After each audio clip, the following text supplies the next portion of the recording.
purpose for the benefit.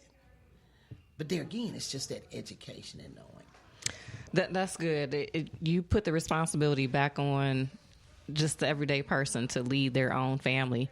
And if you come across somebody who does not have parents, as it takes a community to raise the village, we become the village, and we educate those young people who we come in contact with who may not have a parent at home because of incarceration or substance abuse, mental health. Then you become that surrogate and say, hey, this is how you get involved. Absolutely. This is an importance of voting, and this is why your ancestors fought.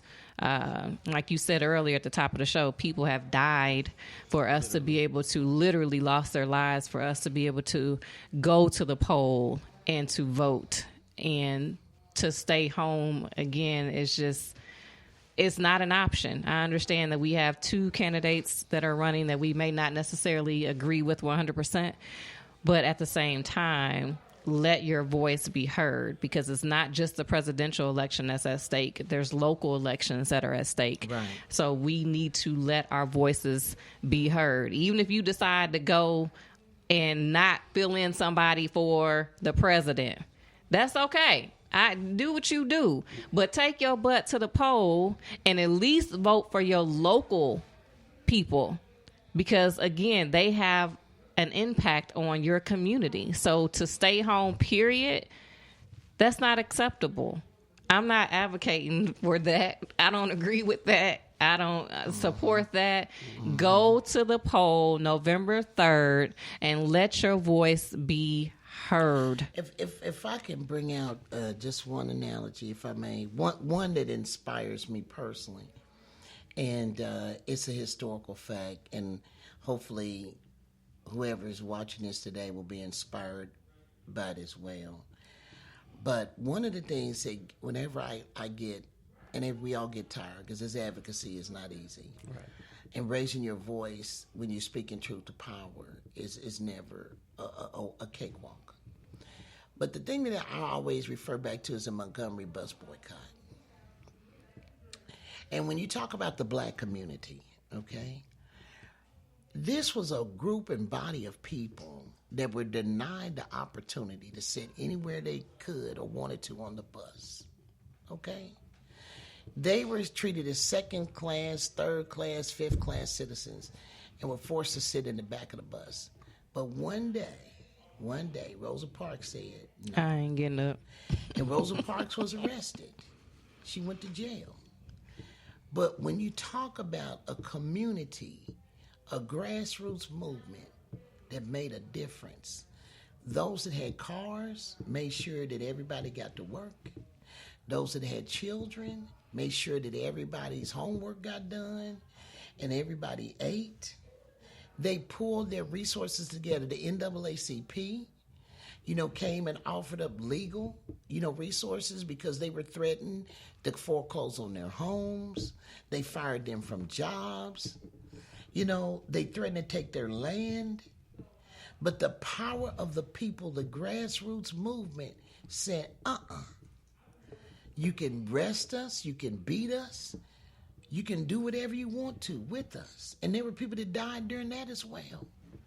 But because of their sacrifice, because the grassroots people said, you know what, I deserve to sit anywhere on that bus that I want to. And they did it because they knew that the rider share, in Montgomery was largely black. Because a lot of them were domestic workers that were going to the houses to clean the homes. So they immediately felt a financial hit, the city. See, and that's where you hit people. In their pocket. You take their quality of life because your financial creates where you can live, what kind of car you can buy, the clothes, where you can shop, etc. If you're going to eat steak or you're going to eat Spam. Okay? You understand? So that is so powerful because right now today, the millennials, as well as us, we can sit anywhere on a bus we want to because that advocacy and that power of that voice. And we pulled together and supported and helped each other. We weren't fighting each other. We weren't killing each other. We were making sure if one eat, the whole village ate. Yes. If one had a car, everybody had a car. And until we get back to those basics and concepts of the Montgomery bus boycott, that we bear the fruit of their labor today, then don't talk about being a leader, okay? Because every one of those people, whether you knew their name or not, they were a leader in that movement. Ooh, you better preach, big sis. We have come to the end of this show. We've answered all the questions. Couple of things I just want to talk about before we wrap up. Typically what I do is have my guests leave a final last call, so we'll do that at the end. But a couple of things I just want to highlight real quick. There is going to be, we talk about just the village getting involved. And so Friendship Missionary Baptist Church, they've created a, I would say a drive to the polls is the way I can describe it. So, Souls to the Polls is the name. And so what they're doing, they are going to be taking people who need rides to the polls starting October 7th through November the 2nd. If you need a ride, then you can contact Lauren Peterson at 317-504-3776 or Sherry Bell Garrett at 317-625-5899. Again, if you are in need of a ride to go vote, Friendship Missionary Baptist Church sold to the polls. They're going to be taking those who need to go October 7th through November the 2nd from 8 a.m. to 5 p.m. You can call one of those two numbers. They will get you scheduled for a ride. So you don't have an excuse if you can't get a ride, then call them. They will make sure you have a ride to go vote. And they're following all the safety standards. The drivers have masks on. They have sanitizers. The lights all in the seats out, so they're making it very safe. And they can take, even apartment complexes. So if there are some folks that manage apartments that need to get their residents to the polls, they even have the capacity via a coach bus to do that as well. That's awesome. Wonderful. So if you manage a property and you have senior citizens that need rides, contact them. They will schedule a coach bus to come out and pick up your residents to take them. If you just don't have a car, your car's broke down, whatever, and you need a ride to the poll, early voting is from October 7th through November 2nd. They will take you to cast your vote. Again, we do our last call, so I want to give you guys an opportunity to say your final thoughts on the power of your vote, a community leader's perspective, and also tell the people how they can follow you and what you have coming up. So start with you, Kenneth. Yeah, so again, Kenneth Allen, I am a candidate for Indianapolis Public School Board at Large, which is also on the ballot November the 3rd. I remember at the March on Washington in August, Reverend Al Sharpton challenged all of us to not just vote for president, but vote all the way down to the dog catcher. So make sure you flip that ballot over and vote for those local elected official offices that are on the ballot, because they have the most direct impact on you. So I'm hoping that we can get your support on November the 3rd.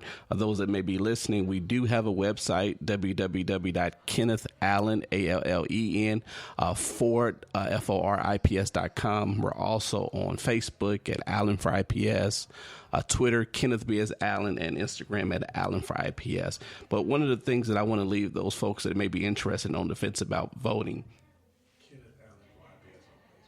it's Allen for IPS. If you search Allen for IPS, it'll come up. Yeah. Okay, that's the one. He's campaign manager for that round. Make sure you get it right. Yeah, both. Thank you.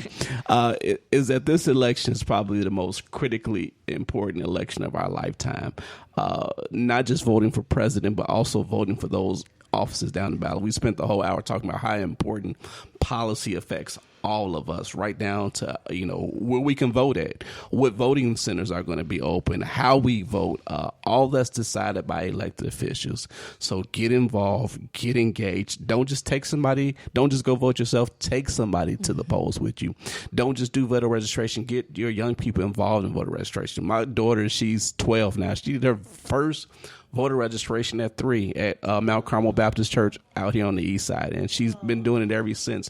She didn't know what she was doing, but years from now she'll understand because the seed was planted. So it's important that we get out and vote early if you can. If not, vote on November the 3rd. Okay.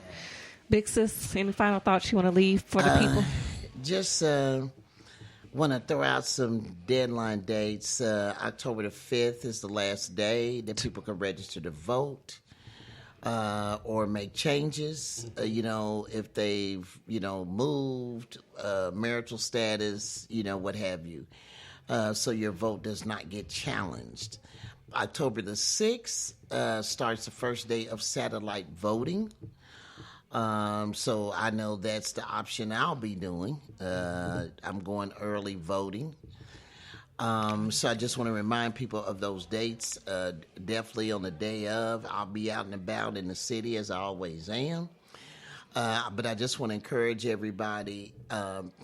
The other thing, that was a ruling that the judge here in Indiana just passed down in terms of the absentee ballots and how long that they can be extended to be counted.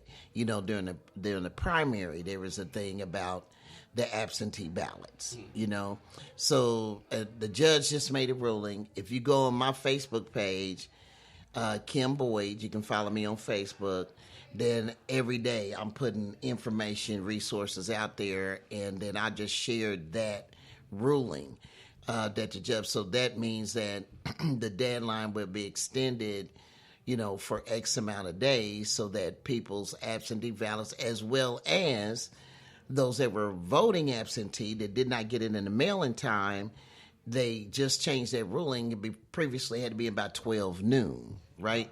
That just got changed. So read up on it. If your choice was absentee for this election, just get yourself informed. The other thing is that if you did request an absentee ballot, for whatever reason, those ballots that are being mailed have not had 2 signatures on them. And, on every ballot, it has to have the 2 signatures. And, right, Democrat and Republican, there's always, even when you go to vote, there's 2 judges, 1 Republican, 1 Democrat, and that's the check and balance of the political system to ensure that votes are fair and in order. So just look at your absentee ballot to make sure, flip it over, because a lot of people are not even aware that the school board candidates are on the ballot, as well as the judges. Flip your ballot over when you do get it. Go to the next screen. Exactly. Make sure, if you're in person, exactly. But because I'm speaking more to the people that have, gotten the absentees, they haven't even turned the ballot over. Look at your initials to make sure there's 2 sets of initials on there. And then also make sure that you do vote for your IPS school board, your candidate. Because they are on that ballot as well as judges. So I just want to reiterate that. And then 2, Hope Team, we're working on Christmas for the homeless already. We're still involved in our projects as we've been doing all through COVID. And so we will continue to be engaged in those endeavors of servicing the underserved. But again, if you just go on my Facebook page, you will see information and resources daily that can help, and they are free, low cost, and affordable. Awesome. Well, I want to thank both of you guys for coming on the show today and spending this time with me to talk about the power of your votes, a community leader's perspective. And again, my final thoughts to the listeners is please go vote, even on November 3rd. Don't be discouraged by the lines. We know that there's going to be some voters attempts to intimidate voters, but don't be discouraged by that. Please have a plan. Yeah, have a plan. And go with you to the polls, the numbers that you can call if you do encounter a problem. 327-VOTE. Exactly. 327-317-327-VOTE. If you have any problems during election November 3rd trying to vote, call that number, 317-327-VOTE. Shout out to Mila Eldridge, who is Marion County Clerk, who's working hard to make sure we are up and running and ready to go on the 3rd. So again, please. What'd you say? LaDonna Freeman. We'll give a shout out to LaDonna and Russell, Mila's sidekick. Yeah, Russell Hoskins. Okay, make sure you go vote. Even if you don't vote for the next president, still go vote. Vote for your local people who are running for office, state representatives, school board, senators. go House of Rep, governor, Attorney General. General. All those people are going to be on the ballot. It's not just about the presidential election. It's about our